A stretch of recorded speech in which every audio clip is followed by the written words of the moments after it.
Have you wore extensions before and you found that your hair gets thinner, shorter, starts breaking? Those are all red flags that you've experienced extension damage. It can happen. However, here are 5 ways to prevent extension damage going forward. Oil. Make sure you're oiling your extensions and your natural hair.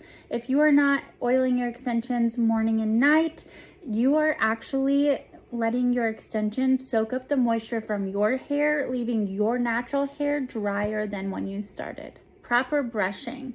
Do not just pull from the ends and just yank out your knot. When you're pulling really hard, you're pulling your natural hair too.